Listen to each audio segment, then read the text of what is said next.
merece nuestra alabanza y nuestra exaltación. Una vez más, denle la alabanza que Él merece. Un fuerte aplauso con su madre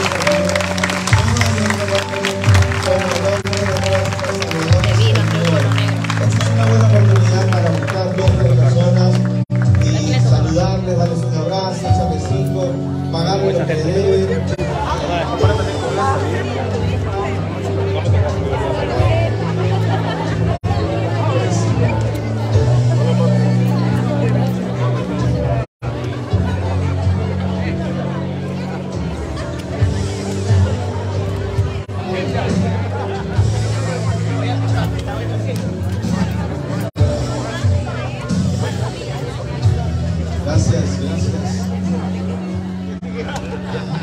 Estamos en casa otra vez, domingo.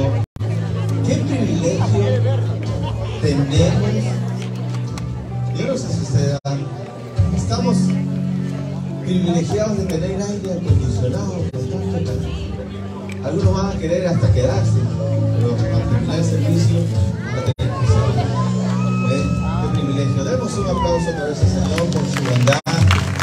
Miren, estamos aquí en San Palmera de Piura, de Terapoto. Amén. Eso es bueno.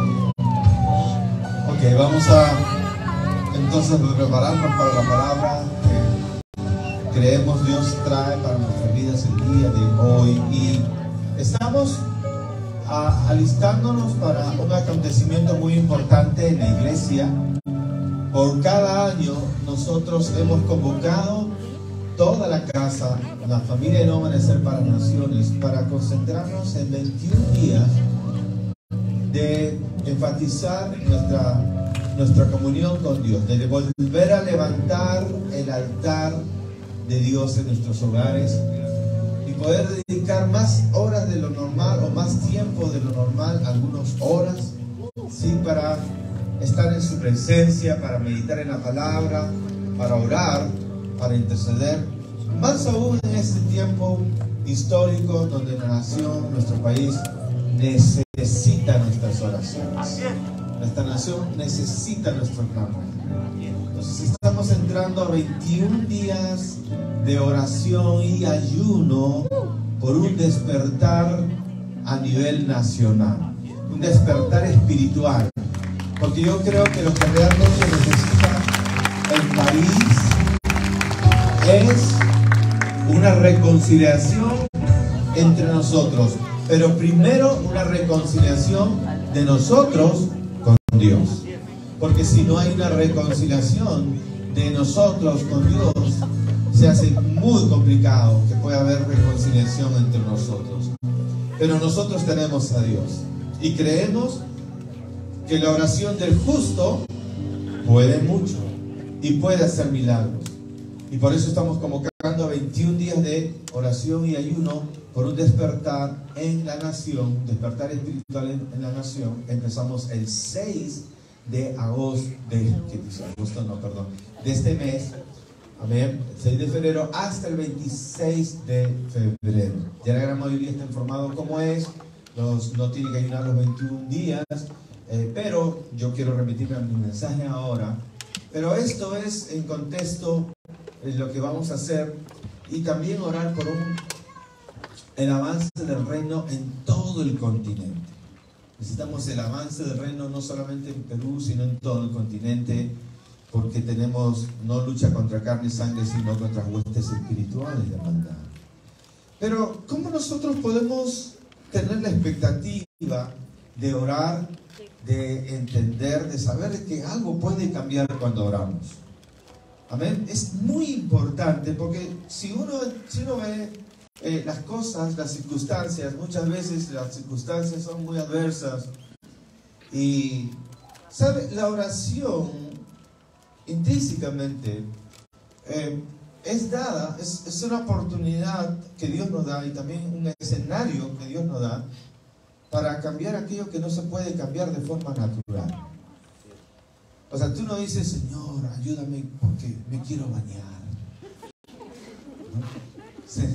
¿Me entiende? Usted va y aún haga frío se baña, ¿verdad que sí? Usted no pide por cosas que usted puede hacer, ¿no? Señor, quiero leer la Biblia, hazme leer la Biblia. No es así. Usted va, toma su libro, su Biblia, la abre y la estudia. O sea, no pedimos a Dios. Es más, hay cosas muy difíciles que nosotros podemos hacerlas sin que necesariamente tengamos que pedir una intervención divina. ¿Sí? La intervención divina se da sobre todo cuando hay cosas que a menos que Dios intervenga, nada va a cambiar. Y hay escenarios en nuestra vida donde necesitamos una intervención de Dios. Y es ahí donde debemos orar. Es ahí donde la iglesia sí puede hacer una gran diferencia. Un hijo de Dios puede hacer una gran diferencia. Ahora, ¿por qué a veces no somos tan osados en pedirle a Dios? ¿Por qué no somos a veces tan intrépidos para pedirle a Dios cosas grandes? ¿Sabes que a Dios le agrada que le pidamos cosas grandes? El mensaje que esta mañana quiero compartir contigo te va a ayudar para que tu oración pueda ser una oración con resultados. Sin que tu oración pueda hacer grandes diferencias, pueda hacer ocurrir milagros, cosas asombrosas en tu vida. Amén. Y espero que pueda renovar tu oración. Vemos en las Escrituras, en el libro de Santiago, el testimonio de un hombre, un profeta de Dios llamado Elías, ¿no? Y él hizo al Señor una oración asombrosa. Dice la palabra de Dios, ¿no? En el capítulo 5, verso 16. La Escritura dice: confesaos vuestras ofensas unos a otros y orad unos por otros para que seáis sanados. La oración eficaz del justo puede mucho. La oración eficaz del justo puede mucho. Elías era hombre sujeto a pasiones semejantes a las nuestras. Y oró fervientemente para que no lloviese, fíjense. Y no llovió sobre la tierra, esa tierra, no está hablando necesariamente por todo el planeta, por 3 años y 6 meses. Y otra vez oró, y el cielo dio lluvia, y la tierra produjo su fruto. ¡Wow! ¿Cuántos quisieran orar de tal manera que su oración tenga un resultado de que haga llover? En ese tiempo, ¿sí? Con la poca tecnología que había, pues si no llovía la gente se moría literalmente de hambre. O sea, no podía haber cosecha, no se podía irrigar. Entonces, esto era un tema de vida o muerte. Pero la gente estaba desesperada. Pero un hombre tuvo la respuesta. Un hombre fue osado para cambiar las circunstancias. Un hombre fue osado para cambiar la historia. Pero me anima a saber de que aquí no solamente hay un hombre. Tenemos cientos de hombres y cientos de mujeres en este lugar. Ahora, la diferencia es que la palabra de Dios dice que la oración del justo puede mucho. Y alguien puede decir: oh, pastor, pero es que él era un profeta. Yo no soy un profeta. No eres un profeta, pero eres un hijo de Dios. Y yo creo que un hijo de Dios tiene más privilegio que un mismo profeta. Es más, los profetas del Antiguo Pacto eran ellos, profetas. ¿Sí?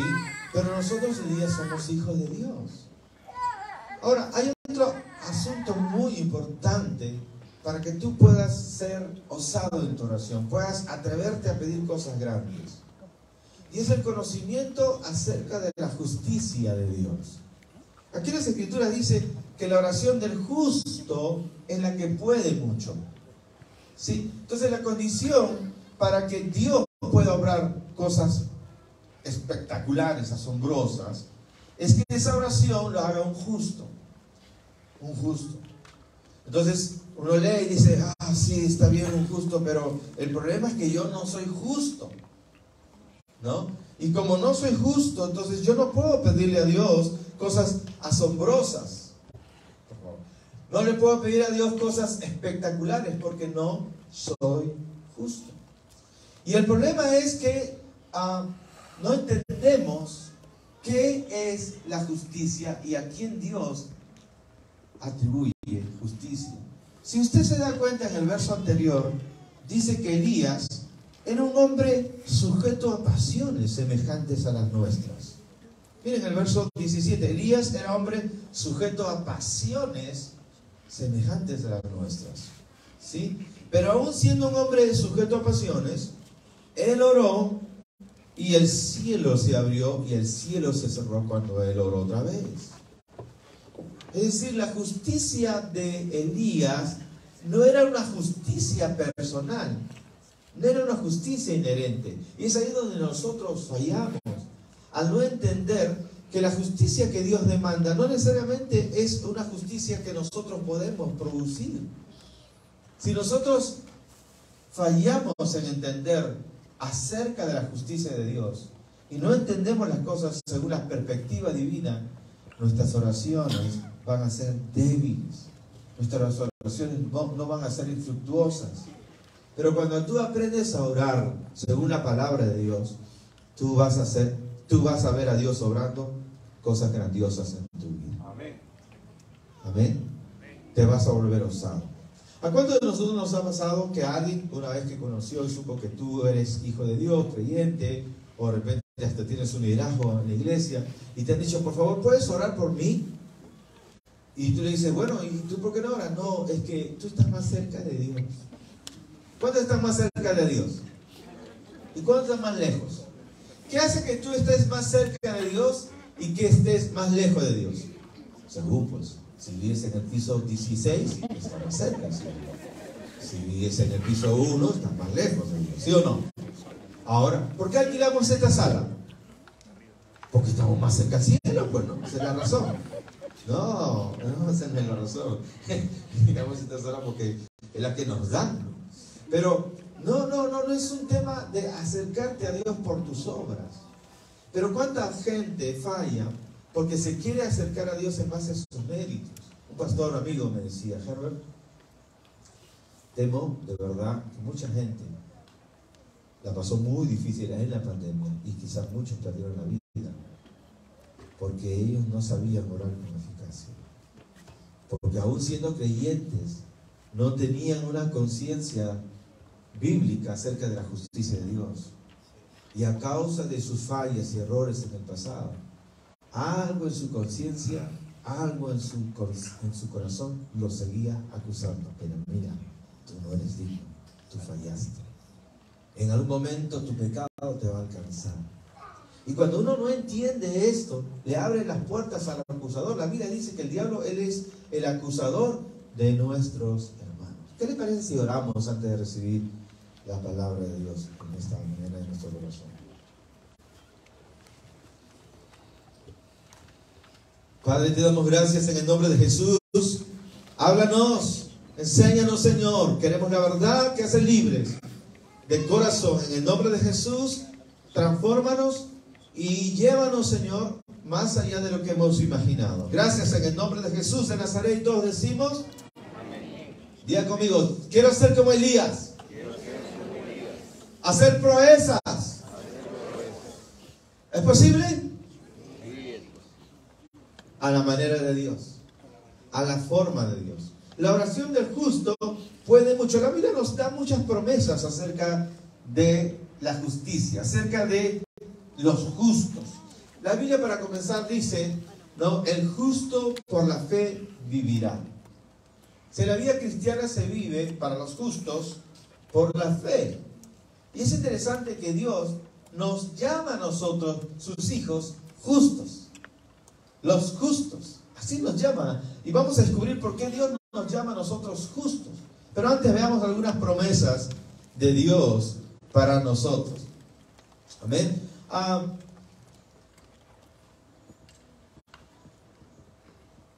Dice el Salmo 112, versos 7 y 8. Fíjense, tan importante entender justicia de Dios en nosotros.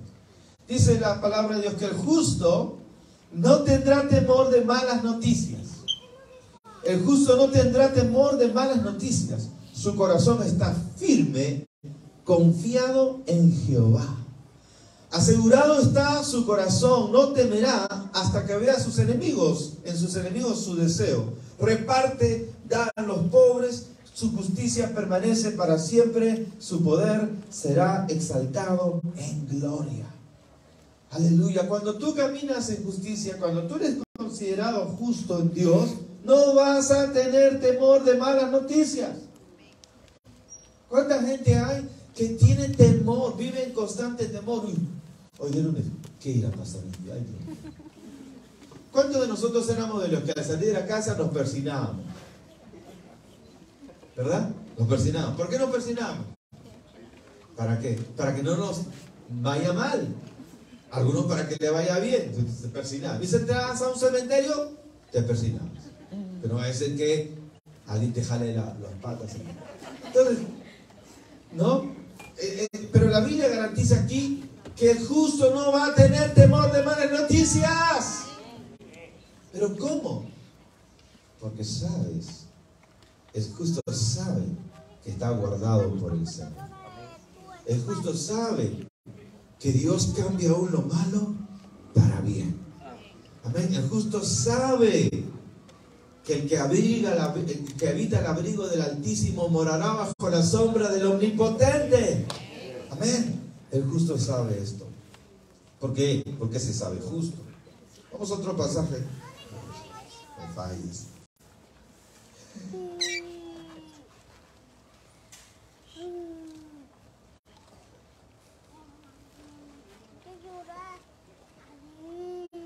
Proverbios capítulo 4, verso 18. Proverbios 4, 18. Miren este texto, me encanta. Mas la senda de los justos es como la luz del nuevo día. El caminar de los justos es como la luz de un nuevo día que va aumentando hasta que se hace perfecto. Es decir, aquí la palabra de Dios nos garantiza que cuando uno es justo, su caminar, su avanzar en la vida va mejorando. Es como la luz de un nuevo día que va aumentando. Es decir, conforme el día avanza, se va haciendo más radiante, más hermoso. Dios está diciendo aquí que si tú eres justo, a medida que caminas hacia tu destino se hace más espléndido, más radiante. ¿Alguna vez usted escuchó esa frase que los tiempos pasados eran mejores? ¿Sí? Dios no quiere que vivas añorando los tiempos pasados. Dios quiere que vivas dándole gracias a Él por sus tiempos pasados, pero dando gracias a Dios porque lo mejor está por delante. Es mejor. Cada día que pasa es mejor. Cada día que viene, es mejor. Pero para que tú tengas esa certeza de lo que viene es mejor, diga conmigo, lo que viene es mejor. Hay un pasaje en la palabra, no lo voy a citar ahora en el verso exacto, donde dice la Biblia que Sodoma y Gomorra iban a ser destruidas. ¿Sí? Se había levantado una queja contra Sodoma y Gomorra y Abraham intercede. Dios estaba indignado por él, Sodoma y Gomorra, por todo lo que acontecía ahí. Y Dios le dijo, mira, ha subido ante mí una queja por el pecado y la maldad de este pueblo. Y Abraham comenzó a interceder a Dios. Y Dios le dijo, Dios, no hagas tal cosa. Bueno, ¿por qué no voy a hacerlo? Dijo Dios. Es que allí en esta ciudad puede que haya 100 justos. Y Dios le dijo, bueno, si hubieran 100 justos, no, por esos justos no lo haré. Pero no habían 100 justos. Entonces, luego Abraham vuelve a orar y dice, no, Señor, quizás haya tantos. Y fue bajando hasta 10 justos. Pero Dios le dijo, mira, aún si hubieran 10 justos en esa tierra, no la voy a destruir por causa de esos justos. Aquí hay más de 10 justos. Amén. Aquí hay más de 10 justos. Dios le garantizó. Algunos maestros dicen, Abraham se hubiera atrevido a decirle, Señor, si hubiera solamente un justo no lo vas a destruir. Dios no hubiera destruido Sodoma y Gomorra, posiblemente. Pero el hecho es que para Dios es muy importante su relación con los justos.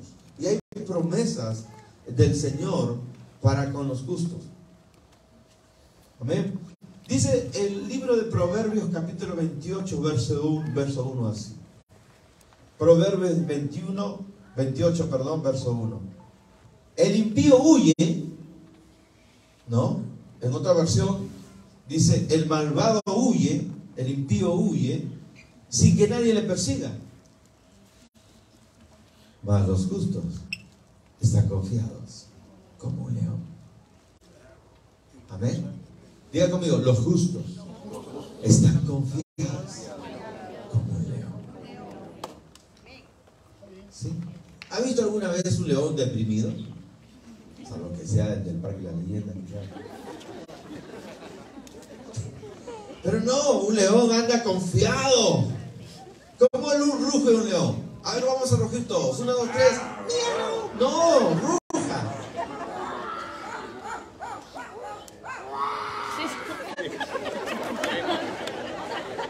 Esa es una mascota al cual se le llama el león. No es una mascota, león. Entonces, no, Dios nos llama, sí, en su palabra, a caminar sin confiados. El justo vivirá confiado como un león. ¿Por qué el león va tan confiado? Porque conoce sus habilidades, conoce sus destrezas, conoce su superioridad. Él es el rey de la selva. Gloria a Dios. Hay un psicólogo clínico muy respetado, sí, hoy en día, y él dice, si tú quieres ir en victoria en la vida, si quieres ser un ganador, tú tienes que aprender, una de las cosas que enseña es que tú tienes que aprender a cómo tener una postura al caminar, al sentarte. Porque si tú caminas encorvado, muy grande hacia abajo, tú comunicas a tu cuerpo derrota. Pero si tú caminas seguro, si tú caminas mirando hacia adelante, erguido, dignamente, tú comunicas a tu cuerpo, a tu inconsciente, seguridad. Es como te sientas también. Es como comes, cómo te conduces en la vida. Por eso hay gente que analiza la conducta de las personas por su sola conducta, sus solos movimientos. Pueden ver el estado anímico de una persona y su personalidad. Pero mira usted, ponga de observador en los próximos días, semanas, cómo usted va a ver cómo caminan ciertas personas, cómo se sientan, cómo hablan. Y miren lo que están avanzando en su vida, lo que van logrando, y cómo otros, ¿sí? Es interesante. Pero el león, dice, vivirá confiado. Ahora, más allá de ello, en Cristo y en el paralelo espiritual, nosotros no somos leones, somos seres humanos. Pero está hablando aquí de la confianza. Por lo contrario, el impío dice, huye sin que nadie le persiga. O sea, cuando tú no tienes conciencia de justicia, tienes más bien temor en tu vida, te embarga el miedo. Huye el impío sin que nadie le persiga. Hay ladrones. Para el impío hay ladrones por todos lados.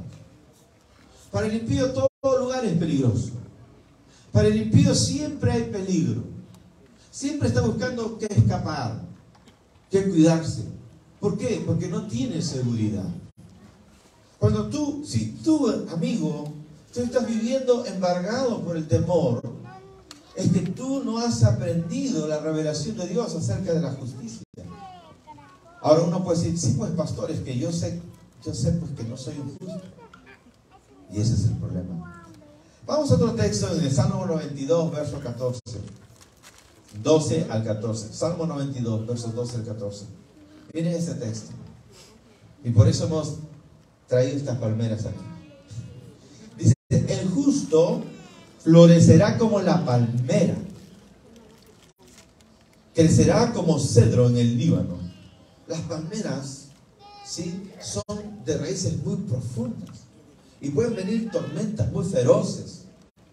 Y las palmeras tienen la peculiaridad de que pueden ser flexibles, pero no se rompen. Van a resistir el embate de tormentas. La Biblia está diciendo que si tú eres justo, aún en la tormenta vas a prevalecer. y vas a florecer. El justo florecerá como la palmera, crecerá como cedro en el Líbano. Plantados en la casa de Jehová, en los atrios de nuestro Dios, florecerán en su presencia. Qué importante es congregar, qué importante es ser parte de la familia espiritual, porque cuando tú te plantas, creces. Amén. Plantados en la casa del Señor, en los atrios de nuestro Dios, florecerán. Aún en la vejez fructificarán. Gloria a Dios. Estarán vigorosos y verdes. ¿Cuántos alaban el nombre del Señor? Aún en la vejez. Dios quiere que tú, en tu vejez, fructifiques, estés vigoroso y verde. Amén. Digan conmigo, estoy verde. Cuando la Biblia habla de verde, verdor, habla de estar reluciente, de tener energía, de tener vitalidad. Dios quiere llenarte de vitalidad espiritual. Dios quiere llenarte de fuerza espiritual y física también. Pero para ello, amén, tienes que saber que la promesa de Dios es para los justos. Dice, el justo florecerá como la palmera. Amén. Ahora, una vez más, uno puede decir, ese es el problema, pues, pastor, yo no soy justo. Si usted conociera mi vida, conociera quién soy, pues es por esa razón que yo no me atrevo a pedir grandes cosas.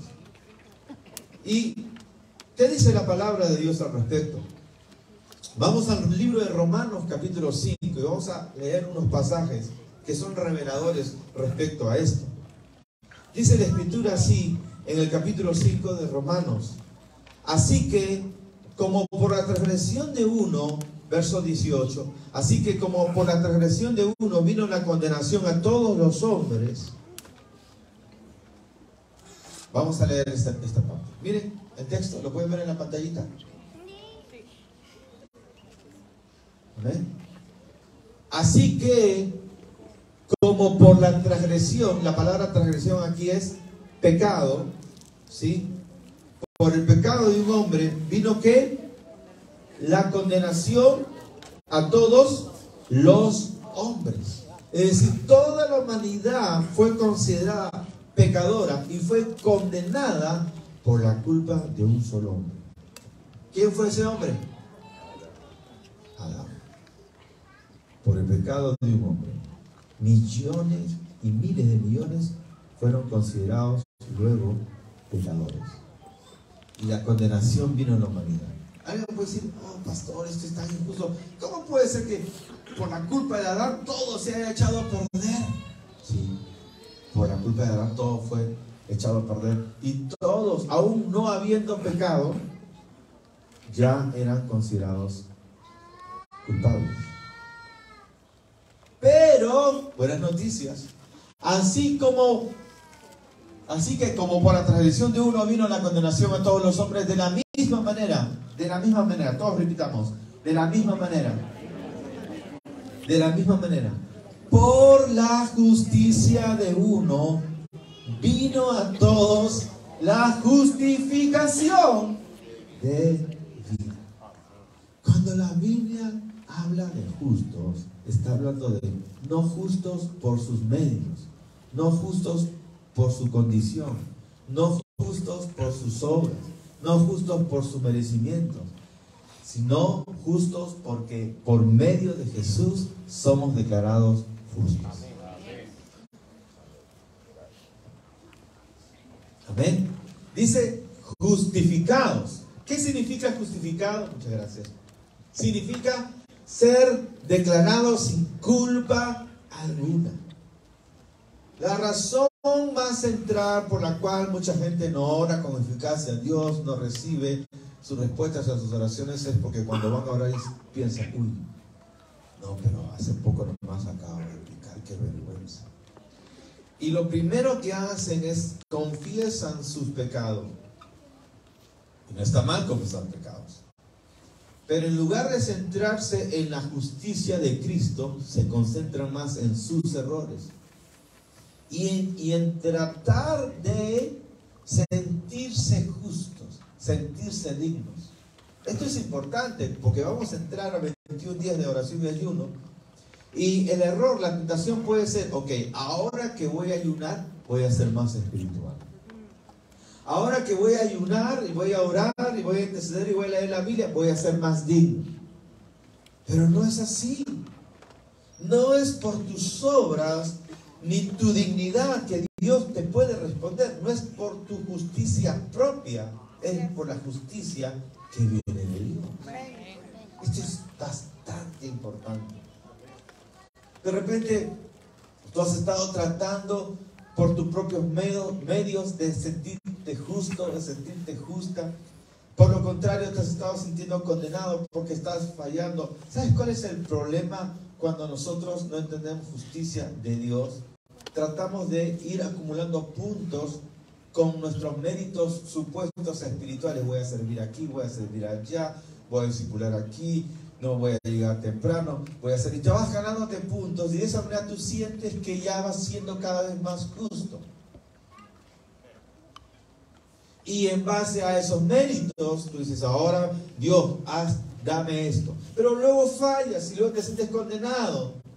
Entonces, en cualquiera de los dos lados, no es un lugar seguro para relacionarse con Dios. Porque aun cuando aparentemente puedas estar ganando tus puntos, y tú basas tu justicia en tus méritos, la consecuencia va a ser que vas a crecer en orgullo, porque te vas a creer muy espiritual. Y vas a comenzar a mirar a otros como inferiores. Porque yo soy más espiritual que tú, porque yo leo más la Biblia, tengo más años, ayuno más. Tú eres medio mundanito, ¿no? Entonces ya viene ese orgullo, y ese orgullo viene por falta de la revelación, que la justicia es algo que Dios nos otorga. No es algo que ganamos, sino es algo que Dios nos da por su gracia. Esto es tan importante. Amén. Es su justicia. Por eso la Biblia aclara respecto a Elías, dice, él era un hombre sujeto a pasiones. Pero aún sujeto a pasiones, él oró, se atrevió, y Dios dio una gran respuesta por la oración de Elías, por la justicia de Dios para con Elías. Porque así como por la transgresión vino la condenación a todos los hombres, de la misma manera la justicia de uno, por la justicia de uno, vino a todos los hombres la justificación de vida. Porque así como por la desobediencia de un hombre, los muchos fueron declarados pecadores, así también por la obediencia de uno, los muchos serán constituidos justos. Es la palabra de Dios. En el libro de Romanos, capítulo 8, versos 33-74, dice: ¿quién acusará a los escogidos de Dios? Dios es el que justifica. Nadie te puede acusar. Nadie. Y no te debe no te debe importar demasiado, o no te debería importar quién te puede acusar. Porque cualquier ser humano, amén, puede fallar. El único que no falla es Dios. Y Dios dice: yo mismo no te condeno, yo más bien te justifico. No estoy contra ti, estoy de tu lado. Soy tu abogado. Jesús no es nuestro acusador, Jesús es nuestro abogado. Cuando una persona se pone a acusar a su otro hermano y recordarle todo su pasado, se está aliando con el mismo diablo. Si en un momento viene y te comienza a recordar todo tu pasado, ahora peor, a veces el diablo simplemente miente y comienza a inventar cosas contra uno. Tú eres esto, tú eres lo otro. Es lo peor, es lo más perverso, porque el diablo vomita todo aquello para traer condenación a tu vida, mancharte, diciendo mentiras y falsedades. Él es acusador. El diablo es llamado en la Escritura el acusador de los hermanos. Así que nunca permitas que el enemigo use tus labios para acusar y a condenar a nadie, a ningún hermano en Cristo Jesús. ¿Quién os acusará? Dice: Dios es el que justifica. Así es que yo quiero decirte una vez más, no importa las tonterías y barbaridades que han dicho contigo, contra ti, aún siendo verdades del pasado, pero ya que estás en Cristo, ya Dios lo borró completamente. Dios no ve tus errores. Tú no eres un ex presidiario, tú no eres un ex adúltero, tú no eres un ex tal por cual. Tú hoy eres santo, eres un hijo de Dios, lavado y santificado por el Señor, y su sangre merece respeto.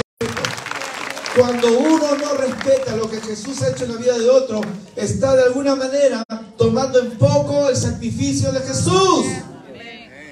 De alguna manera está pisoteando la sangre de Jesús. Está diciendo, no me importa lo que Jesús hizo por ti.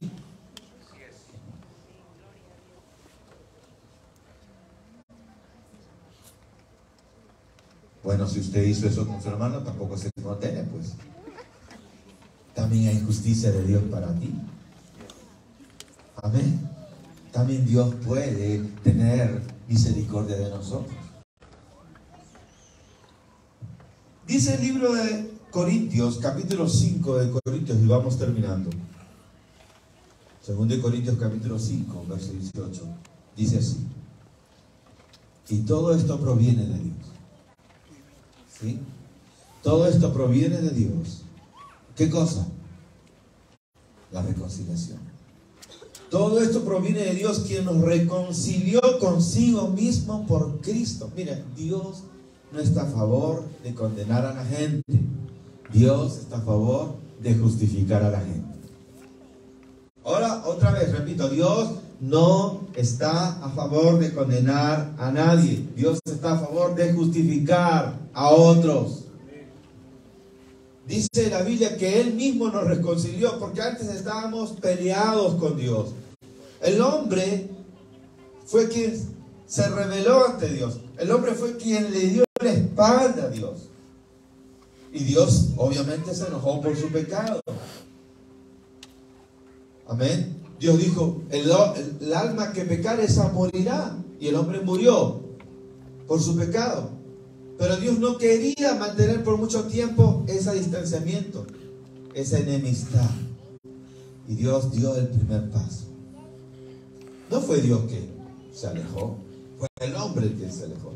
No fue Dios el que le dio la espalda a Adán, fue Adán el que le dio la espalda a Dios. Pero aún siendo Dios, aún siendo el Creador, aún siendo el Santo, 3 veces Santo, Dios de Israel, fue Dios el que dio el paso de acercarse al hombre. Esto es impresionante.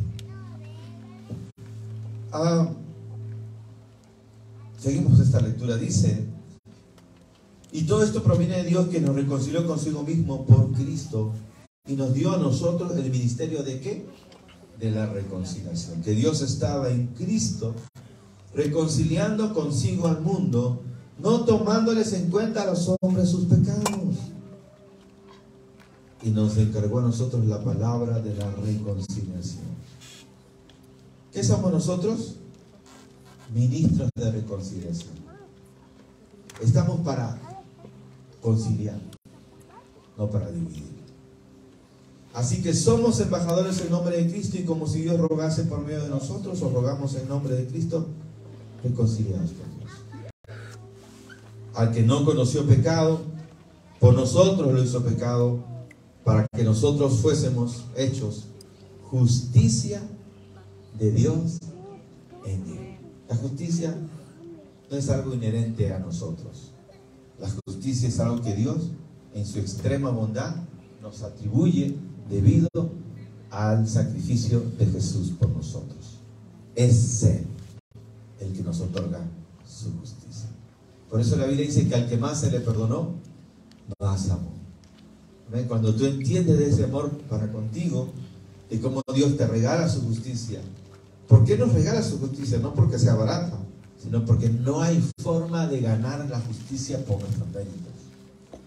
No hay forma de hacernos justos, porque estábamos desgraciados, estábamos condenados, estábamos perdidos, quebrados, ensuciados, enlodados, muertos. Esa era nuestra condición. Pero Dios tuvo compasión y misericordia de nosotros y envió a su Hijo para reconciliarse con nosotros. Pero para ello tuvo que pagarse un gran precio, la muerte de Jesús. No es que solamente Dios dijo, bueno, ya, los reconcilio y los perdono. No, tuvo que pagar un precio muy, muy duro. Mira, tanto es el amor de Dios para con nosotros, que Él fue el que pagó. Nosotros no pagamos, Él pagó. Por eso la Biblia dice, rogamos, reconcíliense con Dios. Dios está enojado contigo. ¿Has pensado hasta ahora que estás buscando a Dios? ¿Dónde está Dios? No, es Él el que te está buscando. Tú no estás buscando a Dios. El perdido ha sido tú. Pero hoy día el buen pastor te está llamando. Y dice la Biblia, mis ovejas oyen mi voz y me siguen. Y si hoy estás escuchando la voz de Dios, te está diciendo, he venido a perdonarte, a salvarte. Es tiempo de correr a los brazos del Señor. Es tiempo de reconciliarse con Dios. No importa ya cuántos errores horrendos, tontos has cometido y todo lo que han hablado de ti. Lo que importa ahora es que Dios te transforma, te limpia y te perdona y te hace justo y merecedor en Cristo de todas las promesas que hemos mencionado esta mañana. Padre, te damos gracias en el nombre de Jesús.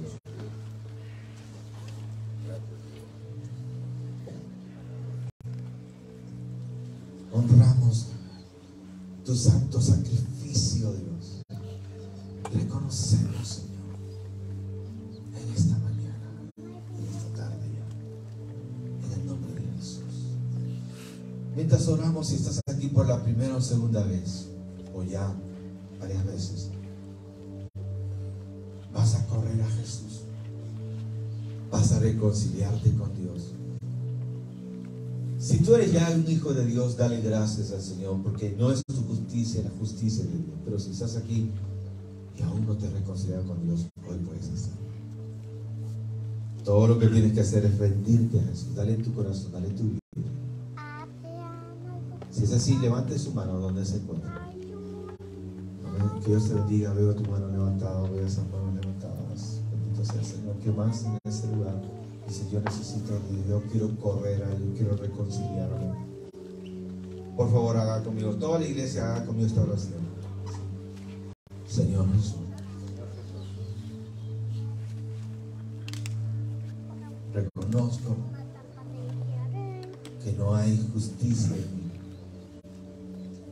Reconozco que hay pecado en mi corazón. Por eso hoy corro a ti, para que cambie mi corazón y para que me otorgues ese perdón que no merezco. Pero Dios,